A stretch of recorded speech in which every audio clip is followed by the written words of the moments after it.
नमस्कार, भारत अपडेट में स्वागत है आप सभी का और मैं हूं आपके साथ मुस्कान। तो चलिए खबरों का आगाज करते हैं। स्वतंत्रता सेनानी और पूर्व प्रधानमंत्री चौधरी चरण सिंह, पूर्व पीएम नरसिम्हा राव, उप प्रधानमंत्री लालकृष्ण आडवाणी, बिहार के पूर्व सीएम कर्पूरी ठाकुर और कृषि वैज्ञानिक एमएस स्वामीनाथन को देश के सर्वोच्च सम्मान भारत रत्न से नवाजा गया।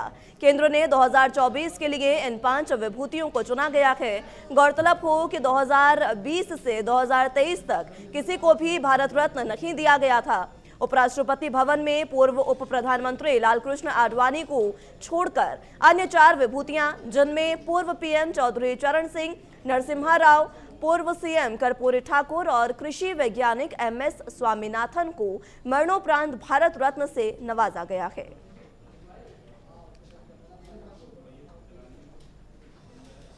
मैं आपको बताऊं, क्या वर्णन करूं, बहुत अच्छा लगा। पूरे इस सेरेमनी का भी एक प्रोटोकॉल होता है। उस प्रोटोकॉल में वहां उस स्थान पे बैठे बैठे आपको धीमे धीमे एहसास होता है कि आज ये कितने ऐतिहासिक पल हैं। और मेरे परिवार के कई परिजन यहाँ पहुंच पाए, कई नहीं पहुंच पाए। सब लोग, बहुत पूरे देश के किसानों तक ये बात पहुंची है कि भारत सरकार ने निर्णय लिया है, उनके हित में लिया है, उनके सम्मान में लिया। लोकसभा चुनाव की तारीखों का ऐलान हो चुका है। जैसे जैसे मतदान की तारीखें नजदीक आ रही है, वैसे ही विपक्ष सत्तारूढ़ दल बीजेपी पर हमलावर होता जा रहा है। इस बीच विपक्षी इंडिया गठबंधन ने नई दिल्ली के रामलीला मैदान में महारैली का आयोजन किया। महारैली 31 मार्च को आयोजित की गई,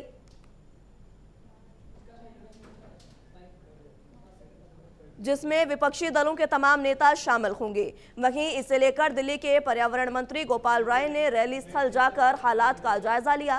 साथ ही कहा कि जो ईडी का खेल चल रहा है, उसके खिलाफ रैली से आवाज बुलंद करेंगे। उन सभी पार्टियों के प्रमुख लीडर कल इंडिया गठबंधन की तानाशाही हटाओ लोकतंत्र बचाओ, ये जो रैली रामलीला मैदान में होने जा रही है, उसमें वो लोग पहुंच रहे हैं। पूरे दिल्ली से अलग अलग हिस्सों से लोग इस रैली में शामिल होने के लिए कल 10 बजे रामलीला मैदान पहुंच रहे हैं। और सभी लोग मिलकर के जिस तरह से इस देश के अंदर लगातार विपक्ष के नेताओं को गिरफ्तार किया जा रहा है, लगातार एजेंसियों के द्वारा उनको जो है टारगेट किया जा रहा है, और जिस तरह से ये तो हद ही हो गई है कि एक चुने हुए मुख्यमंत्री को आज केवल किसी के आरोपों के आधार पर उठा करके जेल में डाल दिया गया। जिसके आरोप के आधार पर जेल में डाला गया, उसको बेल दे दी गई, और वो भारतीय जनता पार्टी को 60 करोड़ रुपए का जो है चंदा दे देता है। तो ये जो पूरा खेल चल रहा है, इसके खिलाफ कल इस रामलीला मैदान से पूरा देश भर से इंडिया गठबंधन के लीडर आ रहे हैं। दिल्ली के लोग मिल करके अपनी आवाज बुलंद करेंगे। उधर राजस्थान आज 75 साल का हो गया है। 1949 में आज ही के दिन 19 रियासतों और 3 ठिकानों को मिलाकर राजस्थान की स्थापना हुई थी। इनको जोड़ने में लगभग 8.5 साल का समय लगा था। आपको बता दें कि आजादी से पहले इसे राजपुताना के नाम से जाना जाता था, लेकिन रियासतों के एकीकरण के बाद इसका नाम राजस्थान रखा गया। पूरा होने के बाद इसका नाम राजस्थान रखा गया। राजस्थान, जो अपने गौरवशाली इतिहास के लिए जाना जाता है, वो क्षेत्रफल के लिहाज से भारत का सबसे बड़ा राज्य है। राजस्थान दिवस के खास अवसर पर राष्ट्रपति द्रौपदी मुर्मू ने शुभकामना संदेश भेजा। उन्होंने सोशल मीडिया प्लेटफॉर्म एक्स पर पोस्ट कर लिखा कि राजस्थान दिवस पर राज्य के निवासियों को हार्दिक बधाई।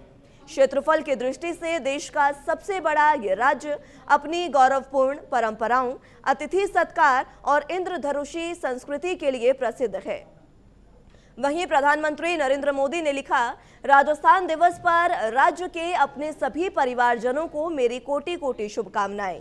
अद्भुत ऊर्जा और उत्साह से भरे यहाँ के लोग राज्य के गौरव की एक नई गाथा लिखने में जुटे हैं। मुझे विश्वास है कि विकसित और आत्मनिर्भर भारत के निर्माण में राजस्थान की भूमिका बेहद अहम रहने वाली है। उधर राजस्थान के मुख्यमंत्री भजनलाल शर्मा ने भी राजस्थान के लोगों को राजस्थान दिवस के खास अवसर पर शुभकामनाएं दी।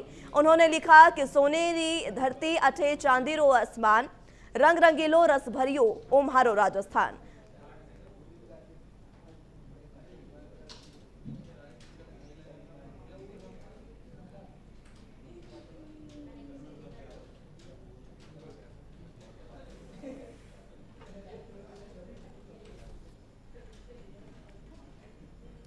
लोकसभा चुनाव को लेकर केंद्रीय जल शक्ति मंत्री और जोधपुर से बीजेपी उम्मीदवार गजेंद्र सिंह शेखावत ने बयान दिया है। उन्होंने कहा कि देश में एक ही चेहरा 2014 से है। पीएम मोदी और इस चुनाव में भी एक ही मुद्दा है, देश का विकास। इसके साथ उन्होंने क्या कुछ कहा है, सुनिए। एक ही मुद्दा है, एक ही चेहरा है। 2014 से माननीय मोदी जी के देश की राजनीति में पदार्पण के बाद में देश की राजनीति का नैरेटिव केवल विकास के इर्द गिर्द घूम रहा है, गरीब कल्याण के इर्द गिर्द घूम रहा है, राष्ट्रीय सम्मान के इर्द गिर्द घूम रहा है। इसलिए इस चुनाव में भी पिछले 2 चुनावों की तरह एक ही मुद्दा है, वो है देश विकसित भारत। एक ही मुद्दा है, वो है गरीबों के जीवन में परिवर्तन। और एक ही चेहरा है, वो है नरेंद्र मोदी जी का चेहरा। पिछले चुनाव में जब माननीय मुख्यमंत्री जी, जिनकी पूर्व मुख्यमंत्री जी जिनकी चर्चा आप कर रहे हैं, वो मुख्यमंत्री थे और उनका पुत्र जब सामने थे, तब भी जोधपुर की जनता ने प्रचंड बहुमत के साथ में मोदी जी को जिताने के लिए विजयश्री का आशीर्वाद मुझे दिया था। अब की बार तो न मुख्यमंत्री हैं और न उनके पुत्र हैं, और भारतीय जनता पार्टी की सरकार बनाने के लिए पूरा देश जो है कमर कस के तैयार खड़ा हुआ है। आज 75वां राजस्थान दिवस है। बता दें कि 1949 में आज ही के दिन 19 रियासतों और 3 ठिकानों को मिलाकर राजस्थान की स्थापना हुई थी। वहीं मध्य प्रदेश के सीएम मोहन यादव ने भी राजस्थान दिवस पर बधाई देते हुए ट्विटर पर लिखा, गौरवशाली इतिहास, लोक कला और संस्कृति से समृद्ध राज्य राजस्थान के स्थापना दिवस की प्रदेशवासियों को हार्दिक शुभकामनाएं।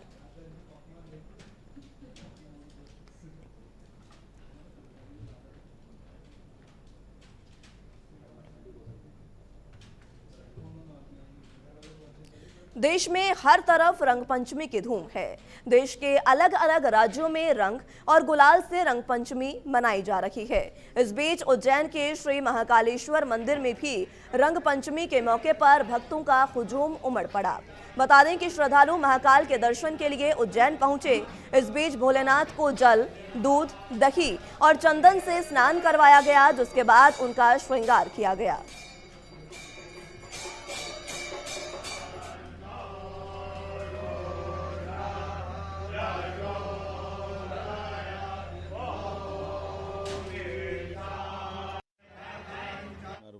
पर्व पर आप सबको शुभकामना, बधाई। पूरे प्रदेशवासियों को रंगों का यह त्यौहार आप सबके जीवन में मंगल करे। मध्य प्रदेश सरकार की ओर से मैं आपका स्वागत करता हूं, बधाई देता हूं। बहुत बहुत धन्यवाद। आज रंग पंचमी का दिन है और हम बाबा की भस्म आरती में सम्मिलित हुई और हमें इतना ज़्यादा प्रफुल्लित फील हो रहा है। उनको टेशु के फूल का फूल चढ़ाया गया और मैं बता नहीं पा रही हूँ, मैं बहुत एक्साइटेड हूँ। मतलब नेक्स्ट लेवल, बहुत बहुत बहुत अच्छा लग रहा है। बाबा का आशीर्वाद मिला, साक्षात रूप देखने को मिला। मैं सबको रिकमेंड करती हूँ भस्म आरती जरूर देखनी। बहुत बहुत जय महाकाल, जय महाकाल। बाबा महाकाल के दरबार में रंग पंचमी महापर्व प्रातःकाल बाबा में केसर युक्त जल अर्पण किया गया है। परंपरागत अनुसार पूरी भगवान महाकाल की पूजन अर्चन की गई है और भगवान महाकाल से यही प्रार्थना की गई है कि आने वाला समय मंगलमय हो। गाजीपुर स्थित मोहम्मदाबाद यूसुफपुर में मुख्तार अंसारी को सुपुर्द खाक किया गया। यहां यूसुफपुर के कालीबाग कब्रिस्तान में उसकी कब्र बन की। मुख्तार अंसारी के जनाजे में अफजाल अंसारी के साथ उमर अंसारी और मुख्तार अंसारी का पूरा परिवार वहां मौजूद था। हालांकि जेल में बंद अब्बास अंसारी को अपने पिता को आखिरी बार देखने की इजाजत नहीं मिली। बता दें कि जब मुख्तार का शव पैतृक आवास से घर लाया जा रहा था, उस वक्त वहां परिवार और समर्थक मौजूद रहे। मुख्तार अंसारी को सुबह करीब 10:35 पर यूसुफपुर के कब्रिस्तान में दफन कर दिया गया। उसकी कब्र उसके माता पिता के बगल में बनी है। उसके जनाजे में बड़ी संख्या में समर्थक पहुंचे।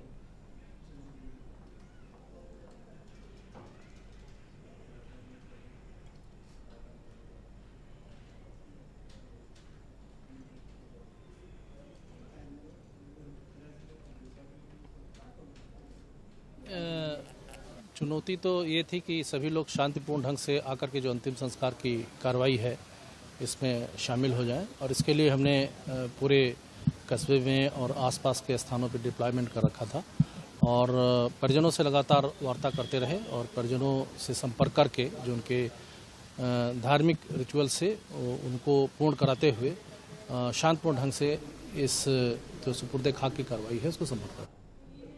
इसी बीच इस वक्त की बड़ी और अहम जानकारी बांदा से आपको बता रहे हैं। मुख्तार अंसारी की मौत से जुड़ी ये बड़ी खबर। मुख्तार की मौत की न्यायिक जांच शुरू हो गई है। बांदा जेल पहुंचे हैं जिला जज, डीएम, एसपी भी बांदा जेल में पहुंचे हैं और जिस जांच की मांग की जा रही थी वो शुरू हो गई है। यह जानकारी आपको बता रहे हैं डीएम, एसपी, साथ ही साथ बांदा जेल में जिला जज भी पहुंचे हैं। मुख्तार की मौत की न्यायिक जांच शुरू कर दी गई है। यह जानकारी आपको बता रहे हैं मुख्तार अंसारी की मौत से जुड़ी यह बड़ी खबर, जहां मुख्तार की मौत की न्यायिक जांच शुरू कर दी गई है। बांदा जेल में जिला जज, डीएम और एसपी तमाम लोग पहुंच चुके हैं।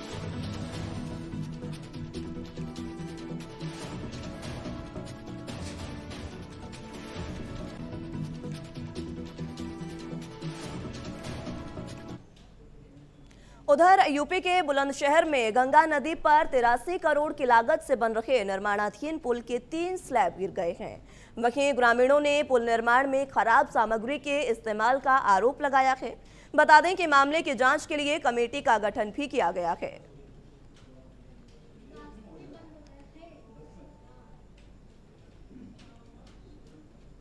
आप जानते हैं कि गंगा नदी पर ग्राम गजरौला में अमरोहा को जोड़ने वाला एक काफी बड़ा गंगा जी पर पुल बन रहा था, जिसमें कल रात में 3 स्लैब डाले गए थे। वो 3 स्लैब गिर गए हैं, टूट गए हैं, क्षतिग्रस्त हो गए हैं। कोई जनहानि नहीं हुई थी। 11 बजे रात में डाल के काम खत्म हुआ था। उसके बाद मौसम खराब हुआ था और वो क्षतिग्रस्त हुए हैं। वहां कोई व्यक्ति नहीं था, कोई जनहानि नहीं हुई, किसी प्रकार का कोई घायल नहीं है। परंतु काफी बड़ा पुल है और इसकी गुणवत्ता अच्छी होनी चाहिए। इसके लिए मैंने सीडीओ साहब की अध्यक्षता में एक कमेटी बना दी है जो जांच करेगी और अगर कोई दोषी होगा उसके विरुद्ध कड़ी कार्रवाई की जाएगी। यहाँ ये बताना उचित है। इसी बीच सीधी तस्वीरें आपको दिखा रहे हैं। कांग्रेस का प्रदर्शन लगातार जारी है। आईटी के नोटिस के खिलाफ कांग्रेस ये प्रदर्शन कर रही है। जहाँ इस बात का प्रचार करेंगे किस तरह से दमनकारी नीतियों का इस्तेमाल मोदी सरकार कर रही है, वहीं उनको लोगों को बताएं कि किस तरह। चलिए तो खबरों में आगे बढ़ते हैं। कानपुर के अशोकनगर के पार्षद पवन गुप्ता पर दबंगों द्वारा हमला करने का मामला सामने आया है। बता दें कि दबंग अंशु ठाकुर ने अपने साथियों के साथ मिलकर पार्षद पर हमला कर दिया, जिससे कई लोगों की गंभीर चोटें आई है। वहीं दबंगों की दबंगई सीसीटीवी कैमरे में भी कैद हुई। पूरा मामला थाना नजीराबाद के क्षेत्र का है। हालांकि पुलिस मामले की जांच में जुट गई है।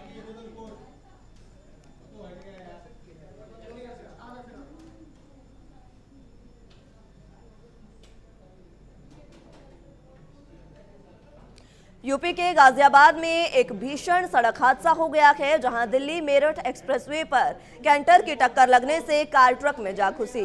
वहीं हादसे में 2 की मौत हो गई है, जबकि कई लोग घायल हैं। मौके पर पहुंची पुलिस ने घायलों को अस्पताल में भर्ती कराया है।